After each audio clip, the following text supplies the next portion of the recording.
Hi, everybody. My name is Dave Clausen. I'm a psychologist with the school board. And I'm Lisa Mulvihill. I'm also a psychologist with the school board. And we're going to spend a little bit of time talking to you today about one of our favorite things, and that is the thoughts, feelings, and behavior triangle. And we got it up here in front of you. I just want you to notice a couple of things about it. First of all, obviously, the corners of the triangle are thoughts, feelings, and behaviors, and these things are linked to each other. And that's what the double arrows mean. Everything moves back and forth. Every single one of these things affects all of the other parts. So if you think about it for just a second and you think about yourself, the way you feel is often affected by what you think, and it affects what you think. It does both things. So if you think about something that makes you sad, well, you'll probably feel sad. If you feel sad, you'll probably think about things that are sad as well. And it affects how you act as well. And so we see this all the time in students and in people we know. If you feel mad, then your behavior often follows that. And if you act mad, then you also feel mad. So these things affect each other. One of the things I like to ask students is, do you smile because you're happy, or are you happy because you smile? And the answer that we usually like to come up with is it's both, actually. What we do affects how we feel, and how we feel affects what we do. And I'm going to turn it over to Lisa to see if she's got anything to add to that. Yeah, and so because of this, it's super powerful. And Dave and I have gone around with our colleagues too to teach this to kids at various grade levels. And it's so, so powerful because what we want them to understand is that if you change one thing, you change the others. So in teaching kids what their feelings are, their emotions, their thoughts, and their behaviors, and that they're connected and they affect each other, they can just change one thing and see the differences that happen. So this is one of our favorite things to do with students, actually, I think. One of the other things that I think is super cool about this is that if you're trying to change one thing and it's not working, actually, you're not stuck. You've got two other things that you can work on as well. So, we often have our favorite ways of going about doing things. So somebody might try to intervene at behaviors most of the time, or somebody might try to intervene at feelings most of the time. And that's fine. There's nothing wrong with that.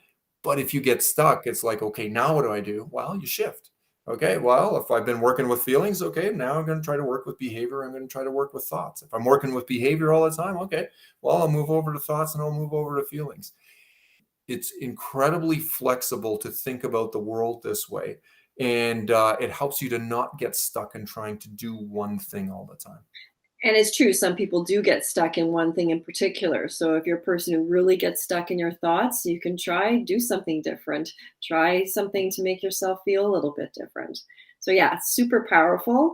And kids understand this. When you take the time to explain it to them, they understand and they start to think about ways that they can integrate some of the ideas that we're talking about. Now I'm going to Next go. slide. Yeah, I'm going to go on to the next slide here. So the thing though, if you just let your thoughts, feelings, and behaviors just happen to you, it's just going to be, you're kind of like rolling along with things and not taking kind of control over it. You got to notice this stuff. And sometimes when I'm talking to younger kids, I talk to them about being a detective. Be a detective. Pay close attention how you're feeling, what you're thinking, and what you're doing. If you don't notice, you're kind of almost like just kind of helpless, right? You got to notice this stuff in order to understand what's going on in your mind and your body and your actions, so that then you can do something to maybe tweak something, one of these parts of the triangle. And noticing is really important for everybody involved in a situation, especially as emotions go up.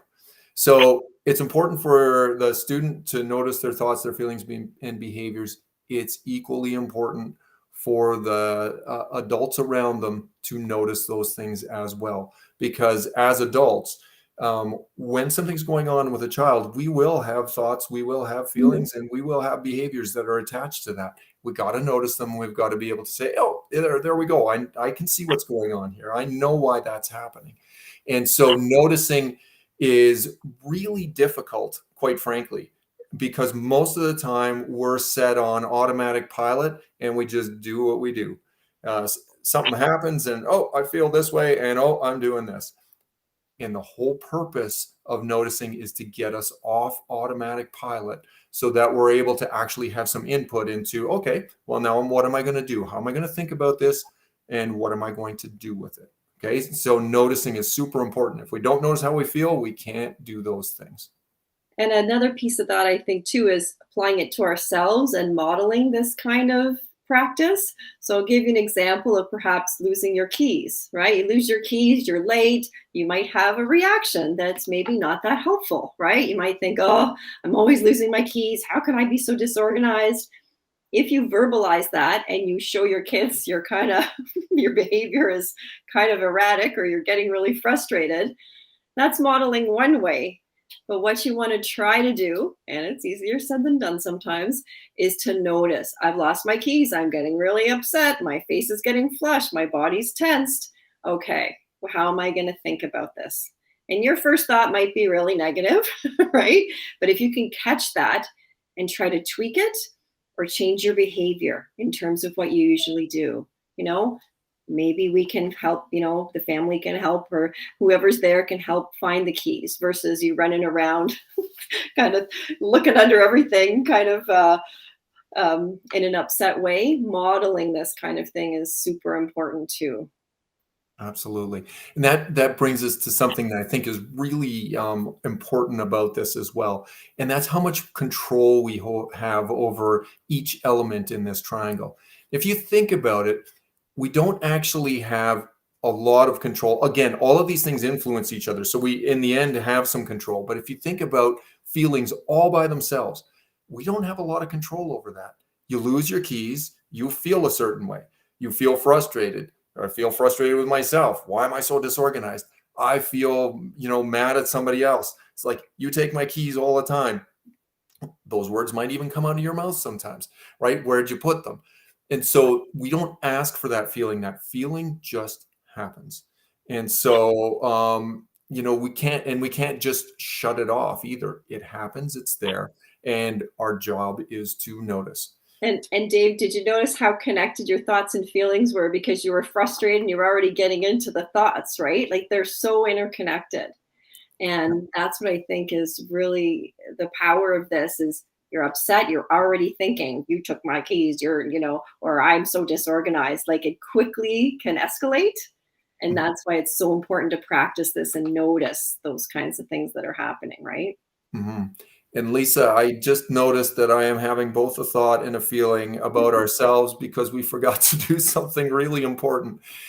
We forgot to define feelings and thoughts because Yeah. people often confuse them. Yeah. Okay, so let's do that now before we go any Let's, further. let's do it the way we explain it to kiddos when we're out in classes and in terms Absolutely. of Yeah. Okay. So a feeling is called a feeling for a reason. We often feel it in our body, and a feeling is almost always one word.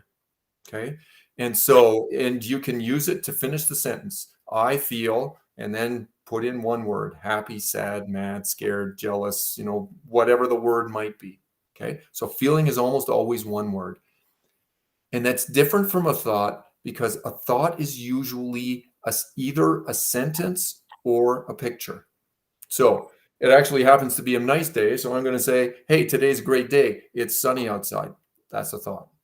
Okay. Or today's a lousy day. It's raining outside. Also a thought. Sometimes we have thoughts in the form of, a memory that's a picture or a future, a future event that might happen, and we have a video of it in our heads. Okay, also thoughts. like if you had a presentation to do and you have this picture of you up in front of all these people or something like that, right? So we often say to kids, happy, sad, mad, frustrated, disappointed, embarrassed. One word to describe a feeling or an emotion, and they get that. Thoughts, though, sentences or pictures. Now, you'll notice kids and sometimes adults will mix those up. We just want to be clear about what they are because there's slightly different ways that you can manage when you're noticing those and how to tweak them a little bit. So feelings, not so much control over. We want to move to thoughts now. Yeah, sure.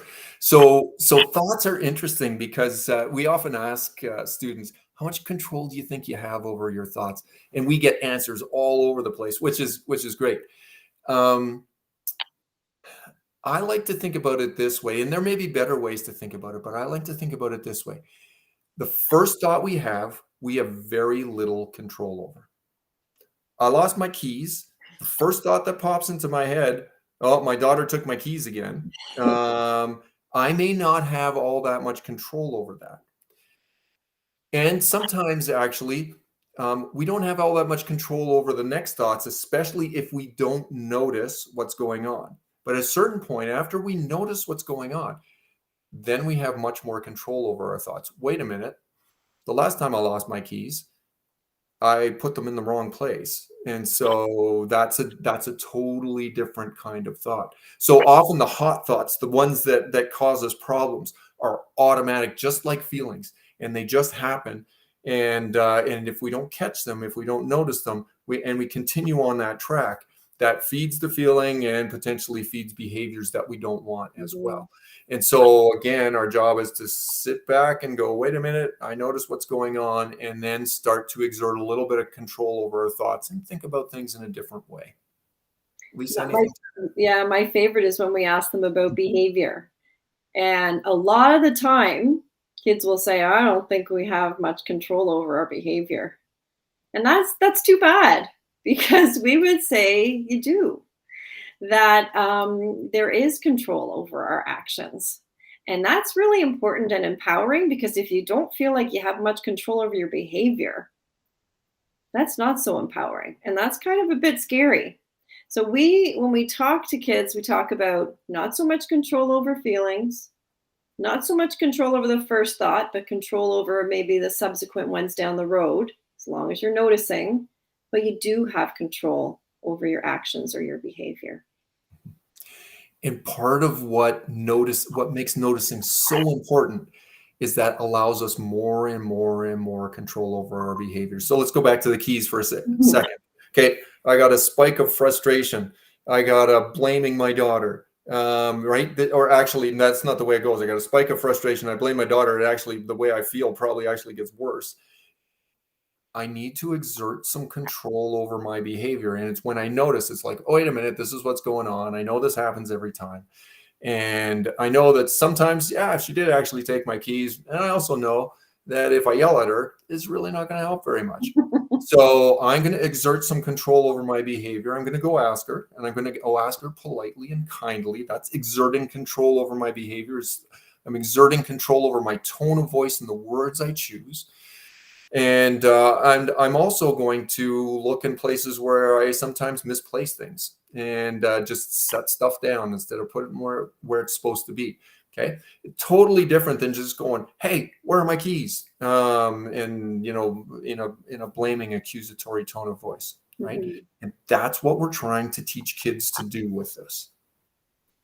And I think that's where that can you can see how that could cycle downwards pretty quickly, right? If your daughter's not home, then you're running around the house looking for your keys. I'm late, and you can see that cycle, and you can see how those thoughts then make your feelings more elevated, and then you're running around more, and you can see this vicious cycle just erupting. And the funny thing is, it's probably not helping you find your keys at all, Mhm. right? So, No, it's not. No, not in the least. I mean, the more agitated you get, the less likely you are to find them. right. And so again, think about this. What's neat about this model is I can intervene at any place. I can think about things differently.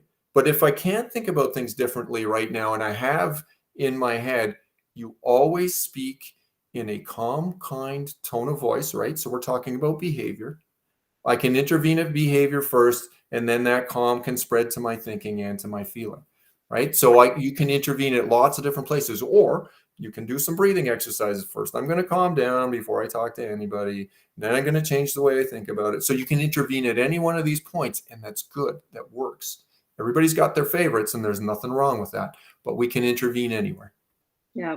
And so we put these little pictograms or visuals above each because sometimes that's easier for kids and adults or whoever to remember what the different things are. Hmm. So sometimes we use these with kids to say, remember, your feelings look like this, thoughts are in your head, and behavior is doing something. Okay, so that's kind of just like a memory cue. Yeah. Um, And then we used it on the next slide as well yeah. to help us with um, cueing them to think about this stuff. Yeah. So we hope what you take away from this is that your feelings, your thoughts and behaviors are all connected, and that's powerful because when you notice them, you can stop that kind of cycle of running around erratically looking for your keys as our key example.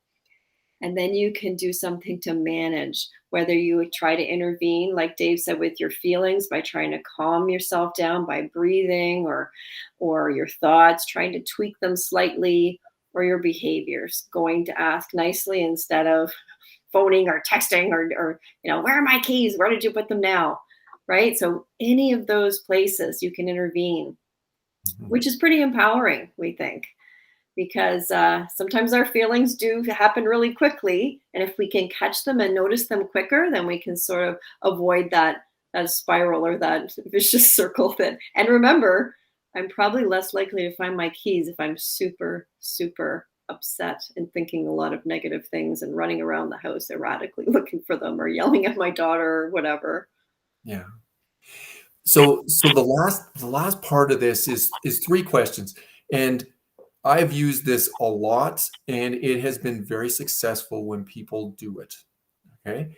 And this is to help with noticing. When you encounter a difficult situation, three questions in your head, and they're simple. What are my thoughts? What are my feelings? What are my behaviors? Doesn't matter what the order is.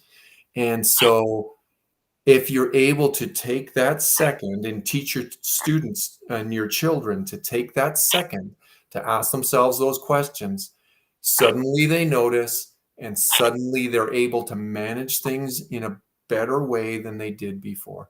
And so these questions are simple but powerful. And they're powerful because they help with the noticing process. Again, when things go on, when things happen, even when there's nothing going on, I might still ask people that I want to learn these skills. What are your thoughts? What are your feelings? What are your behaviors? And it can be quick, right? But sit back, notice, pay attention, and go from there. Yeah, and I think, Dave, you just reminded me of something. It's not always when you're upset. You can notice this stuff and practice when you're calm because it's easier to do things and learn new things when you're calm. And I think, it's super important also. I want to go back to the modeling piece. You can say this out loud in front of your kids, your students, whatever. Whew, I just was almost late because I lost my keys. I'm feeling a little wound up. I'm going to take a breath. I'm going to change my thoughts because I want to be present here for you guys.